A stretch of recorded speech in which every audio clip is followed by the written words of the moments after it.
Topper ಆಗಿದ್ದ ವಿದ್ಯಾರ್ಥಿನಿ ಆತ್ಮಹತ್ಯೆ. ನೆಲಮಂಗಲ ತಾಲೂಕಿನ ಭೈರೇಗೌಡನಹಳ್ಳಿಯಲ್ಲಿ ಘಟನೆ. ಸಂಧ್ಯಾ 16 ವರ್ಷ ನೇಣು ಬಿಗಿದುಕೊಂಡು ಆತ್ಮಹತ್ಯೆ. ರಾಘವೇಂದ್ರ ಜ್ಯೋತಿ ದಂಪತಿಯ ಮೊದಲ ಮಗಳಾಗಿದ್ದ ಸಂಧ್ಯಾ ಮೂಲತಃ ಚಿಕ್ಕಬಳ್ಳಾಪುರ ನಿವಾಸಿಗಳು.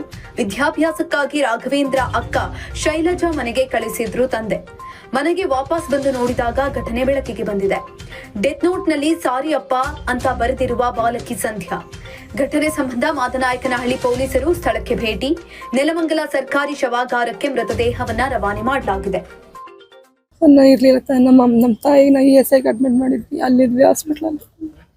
ನಾನು ಬಂದಿದ್ದೆ ಒಂದು 5 ಗಂಟೆ ಮನೆಗೆ ಬಂದೆ. ಮನೆ ಡೋರ್ ಓಪನ್ ಮಾಡಿದ್ರೆ ರೂಮಲ್ಲಿ ಹಂಗೆ ಮಾಡ್ಕೊಂಡಿದ್ದೆ. ಗೊತ್ತಿಲ್ಲ ಸರ್, ಅವಳಿಗೆ ಗೊತ್ತು, ನಮ್ಗೆ ಏನೂ ಗೊತ್ತಿಲ್ಲ ಸರ್. ಪರ್ಸೆಂಟೇಜು 85 ಏನೋ ತಗೊಂಡಿದ್ದು. LLB ಮಾಡಬೇಕು ಅಂದ್ಬಿಟ್ಟು ಈಗ ಇವತ್ತು ಅಡ್ಮಿಷನ್ ಮಾಡಬೇಕಿತ್ತು ಕಾಲೇಜ್, MES ಕಾಲೇಜ್ ಮಾಡಿ.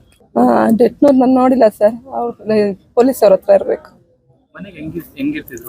ಮಾಮೂಲಿ ನಾರ್ಮಲ್ ಎಲ್ಲರ ಹತ್ರ ಚೆನ್ನಾಗಿರ್ತಾ ಇದ್ವಿ. ಹೌದು ಸರ್, ಹೌದು ಸರ್. ಹಾಂ ಸರ್, ನಾವೇ ಯಾವಾಗ ಬಿಟ್ಟು ಹೋಗ್ತಾ ಇದ್ವಿ. ನಾ ಅಂಗಡಿಗೆ ಹೋಗ್ತಾ ಇದ್ದೆ ಅಂದ್ರೆ ಈ ಹಾಸ್ಪಿಟ್ಲಲ್ಲಿ ಇರೋದಕ್ಕೋಸ್ಕರ ನಮ್ಮ ತಾಯಿ ಇರ್ತಾ ಇರ್ಲಿಲ್ಲ. ಇಲ್ಲಾಂದ್ರೆ ಡೈಲಿ ನಮ್ಮ ತಾಯಿ ಜೊತೆ ಅವಳು ಇರ್ತಾ ಇದ್ಲು. ನಮ್ಮ ತಾಯಿನ ಅಡ್ಮಿಟ್ ಮಾಡಿದ್ದಕ್ಕೋಸ್ಕರ ಅವಳು ಒಬ್ಬಳೇ ಇದ್ಲು ಮನೇಲಿ.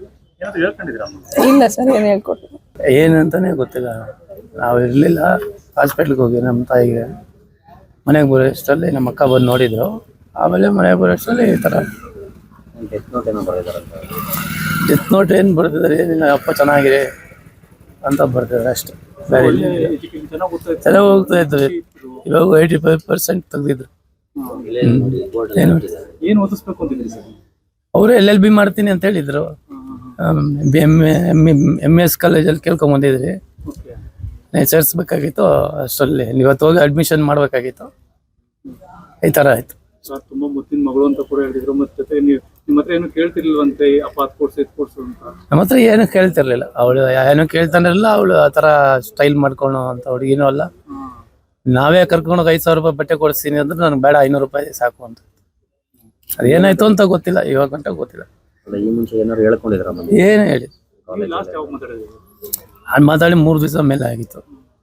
ಅವಳು ನಮ್ಮಮ್ಮನ ಅಡ್ಮಿಟ್ ಮಾಡಿದ್ರಲ್ಲ, ಆ ಟೆನ್ಷನಲ್ಲಿ ಅಲ್ಲಿ ಓಡಾಡ್ತಾ ಇದ್ರಿ.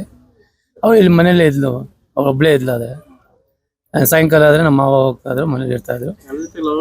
ಅದೇ 3 ನಂಬರ್ ಬರೋದಿದೆ, ಫ್ರೆಂಡ್ಸ್ ನಂಬರ್. ಅವ್ರಿಗೆ ಹೇಳ್ಬಿಡಿ ಅಂತ, ಅವ್ರಿಗೆ ತಿಳಿಸಿ ಅಂತ ಬರ್ತಿದ್ದಾರೆ.